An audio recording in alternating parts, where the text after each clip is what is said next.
ఎవరైనా కొంచెం చదివితే బాగుంటుంది.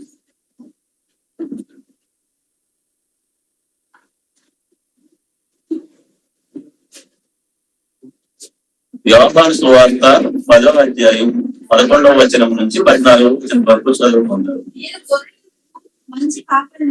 మంచి కాపరి గొర్రెల కొరకు తన ప్రాణం పెట్టెను.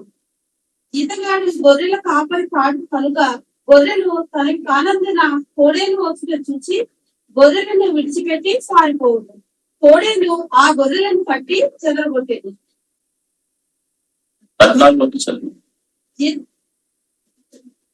నీదు జీతగాడే కనుక గొర్రెలను గూర్చి లక్ష్యం చేయక పారిపోవడం. నేను గొర్రెల మంచి కాపరికి. చిన్న ప్రార్థన చేసుకుందాం. మహాపరిషత్తుగా మహానంతుడా మీకే వందనాలు, స్తోత్రాలు ప్రభువా. నైనా మీ వాక్యాన్ని ధ్యానిస్తుండగా తండ్రి, నైనా మీరు నాతో మాట్లాడండి. నైనా వినే చెవుల్ని గ్రహించే మనసుని మాకు దయచేయమని ప్రతి ఒక్క విషయంలో మీరు మాకు సహాయం దయచేయమడుతూ యేసు పరిశుద్ధ బట్టి మా తండ్రి ఆమేన్. మరి 11వ వచనంలో మనం చూసినట్లయితే గొర్రెలకు ఆయన మంచి కాపరి గొర్రెల కొరకు తన ప్రాణం పెట్టెను. మరి మంచి కాపరి అంటే ఓన్లీ వాటిని చూసుకోవడం వరకే కాదు, వాటి అవసరాలు అంటే కొన్ని వయసు అయిపోయినాయి ఉంటాయి, కొన్ని ప్రెగ్నెన్సీ ఉంటాయి, కొన్ని నడలేని స్థితిలో ఉన్నాయి కూడా ఉంటాయి. మరి చిన్నపిల్లలు కూడా ఉంటాయి. అటువంటి వాటిని కూడా ఆయన చూసుకోవాలి. మరి అదే విధంగా ఏదైనా అపాయం కలిగినప్పుడు అపాయం వస్తుందని వెనక వెళ్ళిపోకుండా మరి ఆయన తన ప్రాణం పెట్టును అనే మాట అక్కడ ఉంది. కాబట్టి మనం ఒకసారి చూస్తే దావీదు గారిని చూసినట్లయితే 1 సమూయేలు 17వ అధ్యాయం 34వ వచనం 35వ వచనం గురించి ఒకసారి చూసుకుందామండి. అట్లా 1 సమూయేలు 17వ అధ్యాయం 34వ వచనం 35వ వచనం ఒకసారి చూసుకుందాం.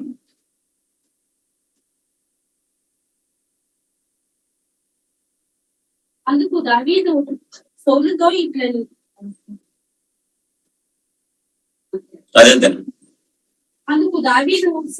ఇట్లని మీ దాసుడైన నేను నా తండ్రి యొక్క గొర్రెలను కాయిచుండగా సింహమును ఎలుగుబంటిను వచ్చి మందలో నుండి ఒక గొర్రె పిల్లను ఎత్తుకుని పోగుచుండగా నేను దానిని తరిమి చంపి దాని నోట నుండి ఆ గొర్రెలను విడిపించితిని. అది నా మీదికి రాగా దాన్ని గడ్డము పట్టుకొని దానిని కొట్టి చంపితిని. మరి ఈ మాట ఎందుకు చెప్పవలసి వచ్చింది? ఇశ్రాయేల్ గొలియాతుతో యుద్ధం చేయాలంటే అంత బలవీరులు ఎవరు అనుకున్నారు? గొలియాత్ అంటే చిన్న మనిషి కాదు.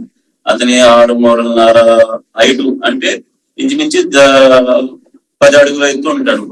మరి ఆయనతో యుద్ధం చేయాలంటే మరి మళ్ళా దావీదు కూడా మనంత హైట్ ఉండొచ్చు, అందులో లేకపోవచ్చు. మరి ఎందుకంటే ఆ మాట అక్కడ చెప్పడం జరిగింది.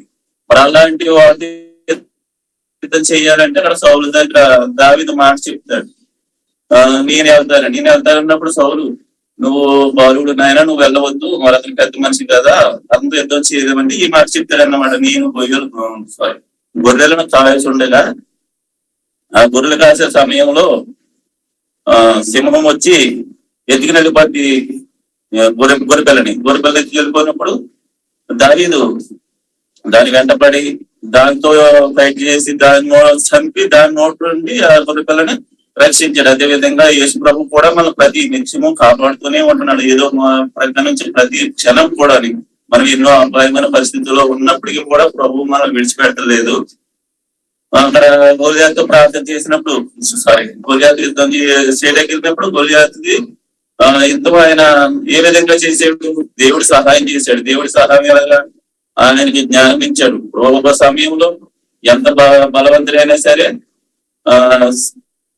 సరైన జ్ఞానం లేకపోతే ఆయన వాడిని చూడవలసి వస్తుంది. ఒక్కోసారి బలం లేకపోవడం కూడా దేవుడు ఇచ్చే సహాయంతో మరి దావీదు గొలియాతుని చంపడం మనం చూస్తాం. అదే విధంగా గొర్రెపిల్లను రక్షించుకున్నాడు, తన మందనే కాపాడుకున్నాడు. మరి యెషయా గ్రంథంలో ఒక మాట ఉంటుంది, 40వ అధ్యాయం 11వ వచనంలోని. యెషయా గ్రంథం 40వ అధ్యాయం 11వ వచనం.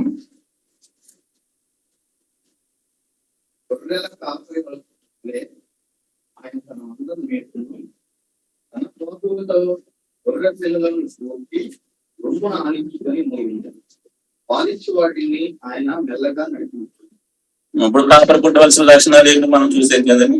ఆయన గొర్రెలు కాసే సమయంలో మందరం వేపుతుండగా బాబు అంటే తన గుండెల్ని, ఇప్పుడు చిన్న పిల్లలు ఉంటాయి, చిన్న పిల్లలు ఉన్నప్పుడు అవి నడవలేవు, కొన్ని అటు ఇటు తిరుగుతుంటాయి కాబట్టి పడిపోతుంటాయి. పడిపోయిన సమయంలో ఆయన ఒక గుండె ఆనించుకున్నట్లు మోయటం మనం చూస్తాం. అదే విధంగా కొన్ని నడవలేని స్థితిలో ఉంటాయి. ఆ నడవలేని స్థితిలో వాటి గురించి ఆయన చాలా నిమ్మకంగా నడిపించడం, ఇవన్నీ కూడా మనం ఈ వచనంలో చూస్తాం. మరి అదే విధంగా 12వ వచనం చూద్దామండి. యోహాను సువార్త 12వ వచనం.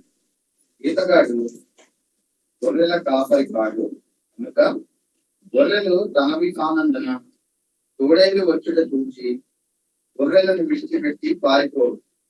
తోడేలు ఆ గొర్రెలను పట్టి చెదరగొట్టు. జీతగాడు అంటే ఇప్పుడు యజమాని అయితే తన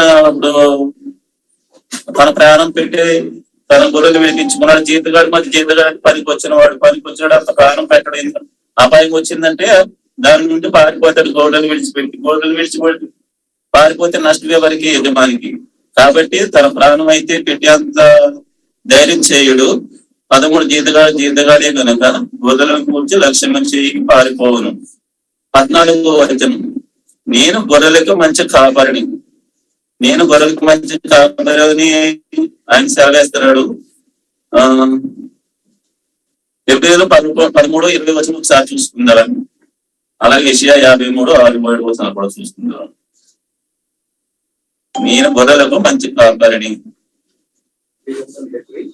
ఎబ్రియులు 13, ఎబ్రియుల పత్రిక 13 అధ్యాయం 23 వచనం. సహోదరుడైన తిమోతికి విడుదల కలిగినదని తెలుసుకోండి. 13:20.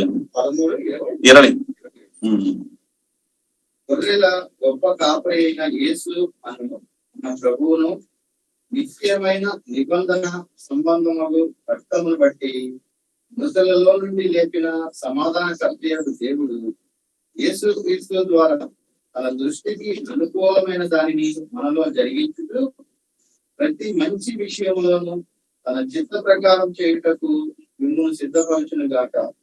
యేసు క్రీస్తుకు యుగములకు మహిమ కలుగును గాక. మరి ఇక్కడ మనం ఈ పత్రికలో చూసినట్లయితే మన ప్రధాన కాపరి యేసు. మరి ఆయన మేపే మనం అందరం కూడా గొర్రెలే కింద ఉన్నాము. ఆయన తన సొంత రక్తం నుంచి మనం కాపాడాడు. మరి అదే విధంగా యెషయా గ్రంథము 53వ అధ్యాయం 6-7 వచనాలు చదువుకుందామండి. అందులో ప్రతివాడము తనకి ఇష్టమైన త్రోవకు తొలగింది. యెహోవా మనందరి దోషములను అతని మీద మోపెను. అతడు దౌర్జన్యపడలేదు, బాధింపబడినను అతడు నోరు తెరవలేదు. వదకు తేబడు గొర్రె పిల్లలు వచ్చు కత్తిరించు అని ఎదుట గొర్రెయు మౌనంగా ఉండినట్లు అతడు నోరు తెరవలేదు. మనమందరం కూడా గొర్రెల వలె త్రోవ తప్పిపోతేని మనలో ప్రతి వాడు తనకి ఇష్టమైన త్రోవను తొలగింది. యెహోవా మన అందరి దోషమును అతని మీద మోపెను. మరి ఇక్కడ మనం చూస్తే మనం ఇప్పుడు విశ్వాసులు కాక మనకు అవిశ్వాసాలు ఉన్నప్పుడు మనకి ఇష్టం వచ్చిన త్రోవలోనే మనం అందరం కూడా నడిచేము. అదే విధంగా మనం చేసే పని కూడా ప్రతిదీ కూడా మన మనసుకు నచ్చినట్టే మనం చేసాం. కానీ ఇక్కడ వాక్యం ఏం చెప్తుంది? మనమందరం గొర్రెల వలె త్రోవ తప్పిపోతుంది. మనలో ప్రతి వాడును తనకి ఇష్టమైన త్రోవను తొలగిపోయేది. యెహోవా మన అందరి దోషము మనందరి పాపాలను ఆయన అతని మీద మోపాను. అతడు దౌర్జన్యమునందెను, బాధింపబడినను అతడు నోరు తెరవలేదు. వదకు తేబడి గొర్రెపిల్లయు బొచ్చు కత్తిరించి వాని ఎదుట గొర్రె మౌనముగా ఉన్నట్లు అతడు నోరు తెరవలేదు.